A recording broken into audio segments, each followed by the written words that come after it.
रहे सम्मान जो जग में होता है धनवान से ऊंचा।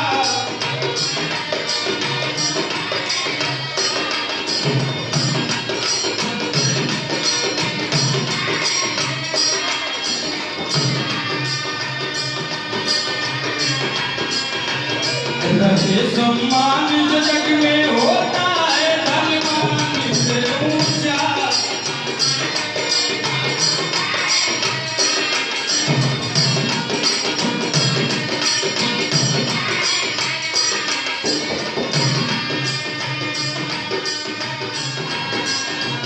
तो रहे सम्मान जो जग में होता है धनवान से ऊंचा।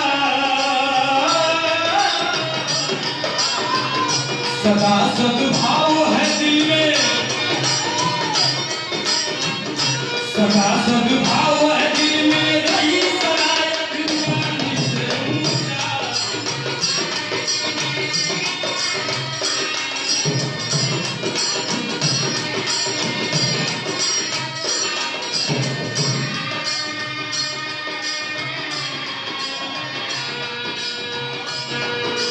अगर इस धरातल पर जिस आदमी का सम्मान नहीं है उसका जीवन व्यर्थ है।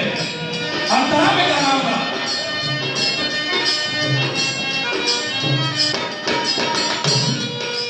दिए जन्म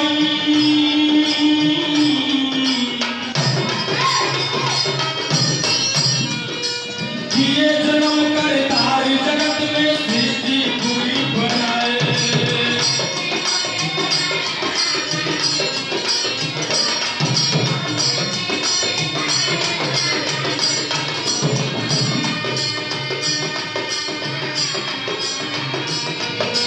केहू का अल्लाह केहू का ईश्वर, केहू का अल्लाह केहू का ईश्वर, घर घर सेवक बुझाते। तो माता पिता का दर्जा, तो माता पिता का दर्जा, तो माता पिता का दर्जा होता है भगवान से ऊंचा।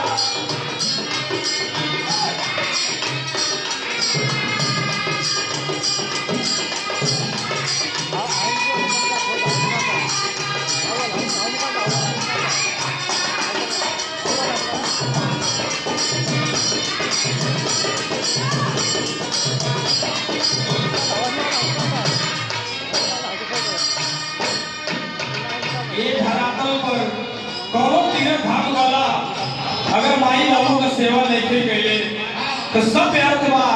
अगर ये धरातल पर सबसे बड़ा कोई देवी अगर देवता है तो है माता पिता। अगली लाइन में गाना।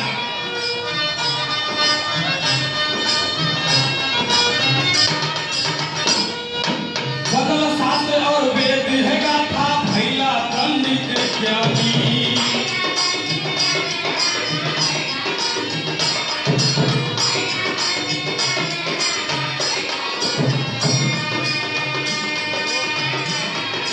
बदल शास्त्र और वेद है गाथा भैला पंडित ज्ञानी।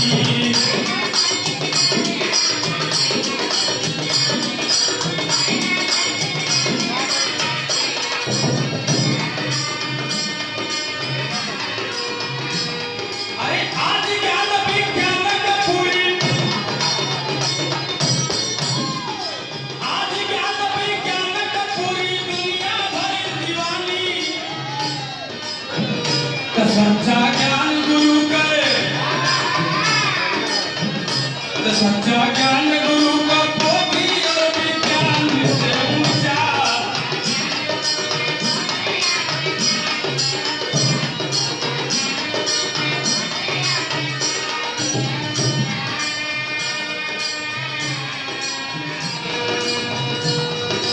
अगर इलेक्ट्रॉनिक जमाना में, डिजिटल जमाना में हर काम अगर डिजिटल से हो जाए तो गुरु का कोनो महत्व नहीं है।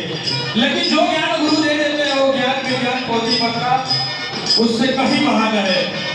आखिरी लाइन, अगली लाइन में कहना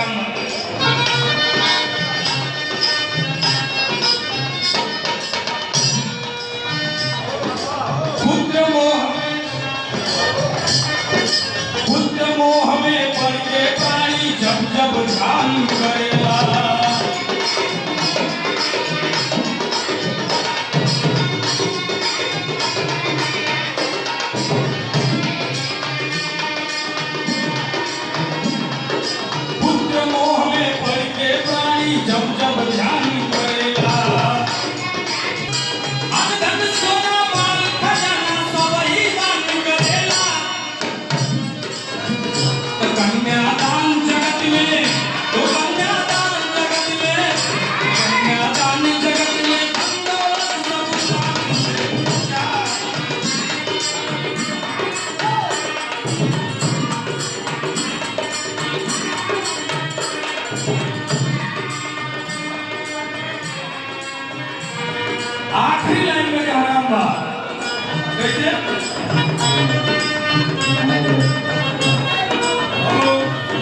कई घाट